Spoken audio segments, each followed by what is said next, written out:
संसद भवन, पंतप्रधानांचं निवासस्थान, राष्ट्रपती भवन, सुप्रीम कोर्ट या ठिकाणी हाऊसकीपिंग सर्व्हिसेस कोण प्रोव्हाइड करतं माहिती आहे? एक मराठी माणूस. 1162 कोटी नेटवर्थ असणारी मराठी माणसाची कंपनी, जी आपल्या क्वालिटी वर्कसाठी भारतातल्या कानाकोपऱ्यात ओळखली जाते.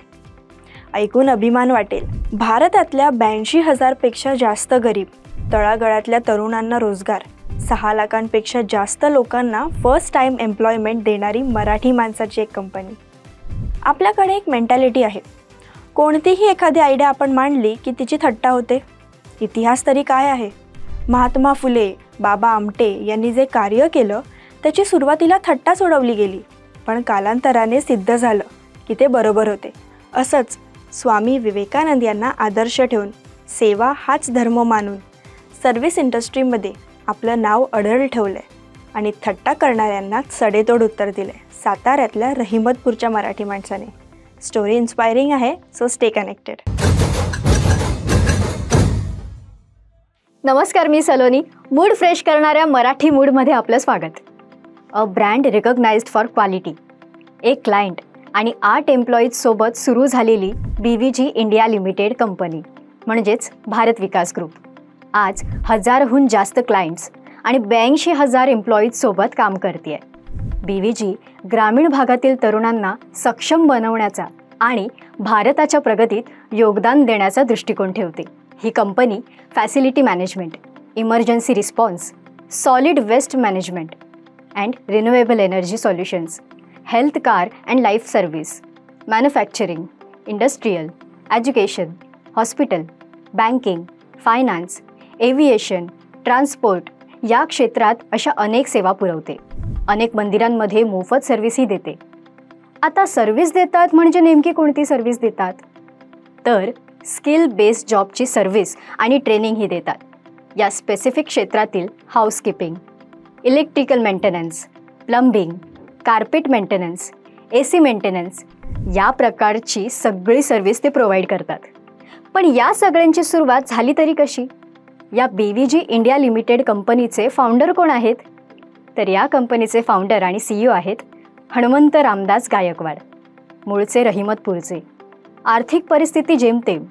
10x10चं घर, 4थीपर्यंतचं शालेय शिक्षण हे रहिमतपूरलाच झालं. घरी लाईट नव्हती, पण अतिशय हुशार कल्पक बुद्धी. 4थीत असताना त्यांना राज्य सरकारची शिष्यवृत्ती मिळाली. वडील न्यायालयात कारकून होते. बदली झाल्यानंतर ते कुटुंबासह पुण्यात आले. पुण्याच्या मॉडर्न स्कूलमध्ये त्यांनी पुढील शालेय शिक्षण घेतलं. हनुमंतरावांच्या आई घर खर्च पूर्ण करण्यासाठी जवळच्या महानगरपालिकेच्या शाळेत शिकवायला जायच्या. हनुमंतरावांना 10वीत 88% मिळाले होते. पुढे पुण्याच्या गव्हर्नमेंट टेक्निकल कॉलेजमध्ये त्यांनी ॲडमिशन घेतलं आणि इलेक्ट्रॉनिक्स विषय निवडला. अभ्यास व्यवस्थित सुरू होताच, पण डिप्लोमाच्या दुसऱ्या वर्षी वडिलांचं निधन झालं.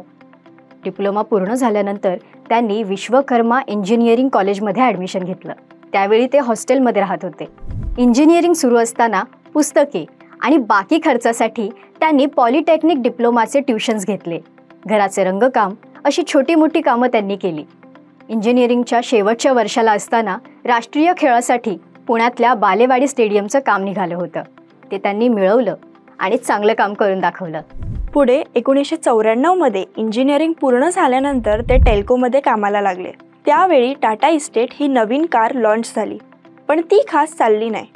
स्क्रॅपमध्ये जाणाऱ्या 2.5 कोटींच्या केबल्स मटेरियल्सचा सदुपयोग करून त्यांनी कंपनीचा मोठा खर्च वाचवला आणि इथे सुरुवात झाली BVG इंडिया लिमिटेड कंपनीची.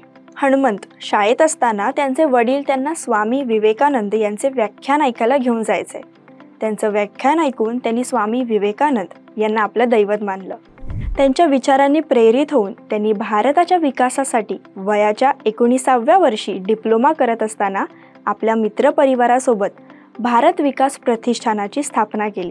टेल्कोमध्ये केलेल्या कामगिरीबद्दल त्यांना बक्षीस म्हणून काय हवं हे विचारलं होतं.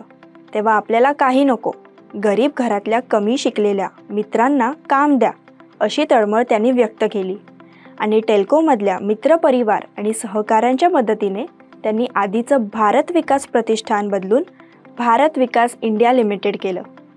त्यावेळी टाटा इंडिका कार प्लांट निघालं होतं. त्याचा कॉन्ट्रॅक्ट हाती घेत त्यांनी BVG इंडिया लिमिटेडचा श्रीगणेशा केला. पहिल्या वर्षी 8 लाख, नंतर 30 लाख आणि तिसऱ्या वर्षी 60 लाख असं यश संपादन केलं. कामाची गुणवत्ता वाढवून त्यांनी अपडेटेड क्लिनिंग मशीन्स आणल्या. माणसं आणि कॉन्टॅक्ट्स वाढत गेले. 2003 मध्ये BVGला संसद भवनचं मोठं कॉन्ट्रॅक्ट मिळालं आणि तारेला तार जुळत पुढे अनेक कॉन्ट्रॅक्ट मिळत गेले, जसं प्रधानमंत्र्यांचं घर आणि ऑफिस, राष्ट्रपती भवन, फायनान्स मिनिस्ट्री, सुप्रीम कोर्ट. एवढंच नाही तर अमृतसरचं सुवर्ण मंदिर, पंढरपूर, तुळजापूर, ज्योतिबा, जेजुरी, सोमनाथ, द्वारका, उज्जैन महाकाल मंदिर अशी भारतातील जवळजवळ 24 मंदिरांमध्ये आणि पूर्ण भारतात 1500 ठिकाणी BVG सर्व्हिस देतात. शिवाय महाराष्ट्रात मेडिकल इमर्जन्सी सर्व्हिस, ज्यामध्ये 915 ॲम्ब्युलन्स महाराष्ट्रात आणि 80 मुंबईमध्ये कार्यरत आहेत. आत्तापर्यंत त्यांनी 16,98,280 लोकांचे प्राण वाचवले आहेत आणि आत्तापर्यंत जवळजवळ 15,840 बाळांनी ॲम्ब्युलन्समध्ये जन्म घेतलेला आहे. मध्य प्रदेशमध्ये BVG इमर्जन्सी पोलीस रिस्पॉन्स देतात.